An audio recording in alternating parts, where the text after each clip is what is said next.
Hello students, commerce success একাডেমিতে তোমার সবাইকে স্বাগত। আজকে ক্লাস 11-এর বেসিক অ্যাকাউন্টিং টার্মস এর উপরে আমি আবার কনসেপ্ট নিয়ে এসেছি। এটা হচ্ছে ওদের ডেবিট ক্রেডিটটা শুরু হবে আর কিছুদিন পরে, তোমরা ওয়েট করো। ওয়েটে সবুরে মেওয়া ফলে। আর ডেবিট ক্রেডিটটা আমি শীঘ্রই শুরু করব। এটা হচ্ছে হলো ডেবিট ক্রেডিট ফুল কনসেপ্ট এমসিকিউ এসএকিউ সমস্ত কিছুর মধ্যে রয়েছে।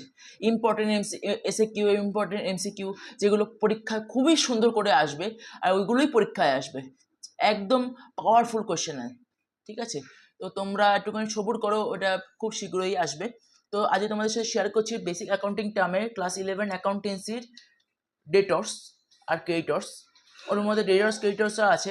ডেটর্সটাতে দেখো, ডেটর্স মানে দেনাদার। ডেফিনেশনটা দেখে নাও। যারা আমাদের কাছ থেকে ধারে পণ্য সেবা নিয়েছে, ধারে নিয়েছে।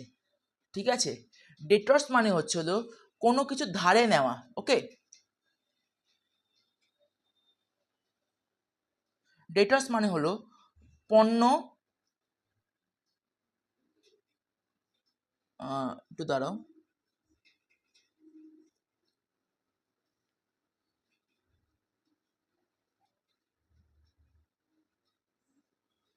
পণ্য, এই যে পণ্য, এই পণ্যটাকে ধারে যে নিয়েছে, যে বাকিতে নিয়েছে। ওকে, যে বাকিতে নিয়েছে। আচ্ছা, সহজভাবে বোঝো। ও মানে ভাবো, কেউ আমাদের কাছে টাকাটা নিল, বা ওরা আমাদের টাকাটা দেবে, বা ওরা আমাদেরকে টাকাটা দেবে, টাকা বা পণ্য নিয়েছে ধারে, এবার বললো যে পরে আমি ভাই টাকাটা দিয়ে দেবো।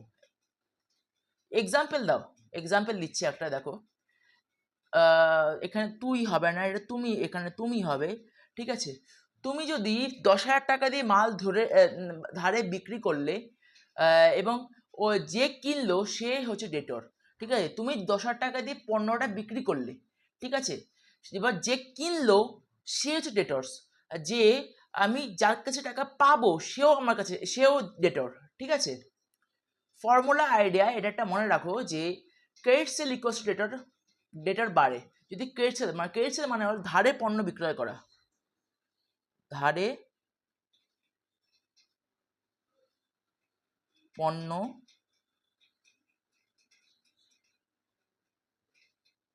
বিক্রয়, ধারে পণ্য বিক্রয়। ঠিক আছে, ক্রেডিট সেল মানে হলো ধারে পণ্য বিক্রয়। রিয়েল লাইফে ভাবো, একটা রিয়েল লাইফে ভেবে নাও যে বন্ধুকে টাকা ধার দিলে সে তোমার হচ্ছে ডেটর।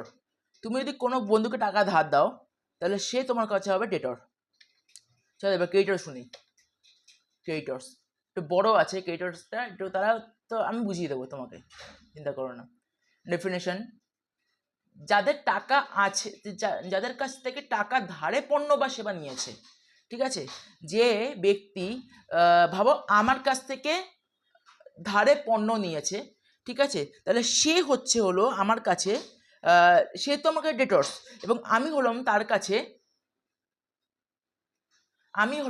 কাছে অ্যাজ এ ক্রেডিটর্স। ওকে, আচ্ছা, আরেকটা কথা বলে রাখছি, ব্যাকগ্রাউন্ডে যদি কোনো রকম নয়েজ এসে থাকে তাহলে তুমি ওটাকে ইগনোর করবা। ঠিক আছে, তাহলে তোমরা ওটাকে ইগনোর করবা, কারণ একটুখানি শব্দ হচ্ছে, আমাদের বাইরে কাজ হচ্ছে। তোমাদের আমি ভিডিওটা এতদিন দিইনি বলে, তোমরা যেন ভিডিওটা মিস না হয়, তো আমি ভিডিওটা করছি। কিছু যদি অসুবিধা হয় তাহলে ক্ষমা করে দিও। ওকে, আর যদি কোনো বুঝতে অসুবিধা তাহলে কমেন্ট করো, তোমাদেরকে আমি আবার একটা ভিডিও বানিয়ে বুঝিয়ে দেবো। সহজভাবে বোঝো। আমাদের এই যেটা আমি তোমাদেরকে বললাম, আমাদের ওদের টাকা দিতে হবে। ঠিক আছে, মানে ওদের মানে ক্রেডিটর্সকে টাকা দিতে হবে, মানে যে আমি দোকানদার, আমি আমার ক্রেতাকে ধারে পণ্যটা বিক্রয় করলাম, সে হলো আমার কাছে ডেটর। এবং যখন সে আমার কাছে ডেটর হচ্ছে, আর এবার ক্রেতার দিক থেকে দেখলে, ক্রেতা মনে করছে যে দোকানদার হচ্ছে আমার ক্রেডিটর, অর্থাৎ পাওনাদার। এক্সাম্পল, আবার তুই হয়েছে, এটা তুমি হবে। যাই হোক, 5,000 টাকা দিয়ে মাল ধারে কিনলো, এবং এটাকে যেখান থেকে কিনলো সেটা হলো ক্রেডিটর্স কাছ থেকে। যে ঠিক আছে, মানে দোকানদারের কাছ থেকে আমি 5,000 টাকা দিয়ে মালটা কিনলাম, মালটা দোকানদার ধারে দিল, খাতার মধ্যে লিখে রাখলো, বা যখন ভাই তোকে আমি ভাই এরকম দিলাম, ভাই তুই আমার খাতার মধ্যে লিখে রাখ 5,000 টাকা, আমি তোকে এই মাসকাবারি মাল নিয়ে গেলাম, তোকে আমি পরে টাকা দিয়ে দেবো। এই পরে যে টাকাটা দিয়ে দেবো সেটা হচ্ছে হলো ক্রেডিটর্স। ক্রেডিটর তৎক্ষণাৎ ক্রেতার কাছে সেটা হয়ে গেলো creditors. Formula idea, credit purchase equals to creditors বাড়ে। ক্রেডিট পারচেস মানে হলো যে ধারে পণ্য কেনে তার ক্রেডিটর্স অবভিয়াসলি বাড়বে।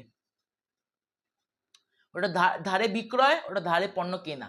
রিয়েল লাইফের ভাব কি, যে কোনো এখানে তুই আছে, এখানে তুমি হবে, সরি, ঠিক আছে। কারো কাছ থেকে টাকা ধার নিলে, তুমি যদি কারো কাছ থেকে টাকা ধার নাও নিলে, সে তোর হবে হচ্ছে হলো, সে তোমার হবে হচ্ছে হলো ক্রেডিটর, ওকে। তারপর শর্টকাট ট্রিক মনে রাখার, এক্সাম হ্যাক তোমাদেরকে দিচ্ছি একটা। ডি ইকুয়ালস টু রিসিভার বা ডেটর্স, রিসিভ মানি, সি ক্রেডিটর্স, অথবা এটা হচ্ছে হলো ক্রেডিট নিয়েছে বা পে করতে হবে। এটা মনে রাখবে, এটা মনে রেখে পরীক্ষা করবে, অবভিয়াসলি সব হয়ে যাবে। এক লাইনে মনে রাখো যে ডেটর ইকুয়ালস টু অ্যাসেট, আমাদের পাওনা, আর ক্রেডিটর ইকুয়ালস টু লাইবিলিটি, অর্থাৎ আমাদের দেনা। এমনকি তোমাদেরকে আমি আগেও দিয়েছিলাম asset liability list, credit income এক্সপেন্সের লিস্ট, আর ওটা দেখে নেবা, তাহলে আর কি সমস্যা, কোনো অসুবিধা নেই। এটার ইংলিশটা দেখে নাও, এটা ইংলিশটা দেখে নাও। যারা যারা ইংলিশটা বেঙ্গলিতে বুঝেছো তারা যারা ইংলিশটাকে লিখে নেবে। এরকম করে লিখলে কি হয় বলতো, এক্সামিনাররা বুঝতেও পারে ভালো করে, কারণ এই কনসেপ্টগুলো আসে, এই কনসেপ্টগুলো পরীক্ষার মধ্যে প্রচুর আসে। এই কনসেপ্টগুলোকে পরীক্ষায় প্রচুর পরিমাণে দেয়, আর ছেলেরা এটাকে পারে না, ভুল ভাল লিখে আসে, ব্যাস নাম্বার কম পায়। 40 মার্কস তো আরামসে তুলে নেয়, কিন্তু সেকেন্ড সেমিস্টারে গিয়ে ফেসে যায়, আসলে পড়ে না তো, ওটাই কারণ, ঠিক আছে। তো এটাই হচ্ছে হলো তাদের আমি দিয়ে দিলাম।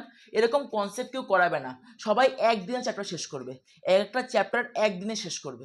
আমি এদিকটা ধীরে ধীরে করাচ্ছি, আমি এদিক থেকে অঙ্ক করাবো, আমি ওই জন্য অঙ্কের জন্য তৈরিও করছি, শিট তৈরিও হচ্ছে আমাদের, ঠিক আছে, তৈরি হচ্ছে আমার। তো আমি এদিক থেকে যেমন করাবো, অঙ্ক করাবো তোমাদেরকে, জার্নাল এন্ট্রিও করাবো, ডেবিট ক্রেডিটও করাবো, সমস্ত কিছু বুঝাবো, তারপর জার্নাল এন্ট্রির ছকও করাবো, ঠিক আছে, সব গ্রাফিক্সের মাধ্যমে তোমরা দেখতে পাবে, ভিডিওতে মাধ্যমে দেখতে পাবে। আমি চেষ্টা করবো ভালো করে করানোর। তো তোমরা ওটাকে দেখবে, আর বুঝতে না পারলে আমাকে বলবে, আমি আবার নতুন করে চেষ্টা করবো ভালো করে করানোর, ঠিক আছে। আজকের মতো এখানেই, ধন্যবাদ তোমাদেরকে দেখার জন্য।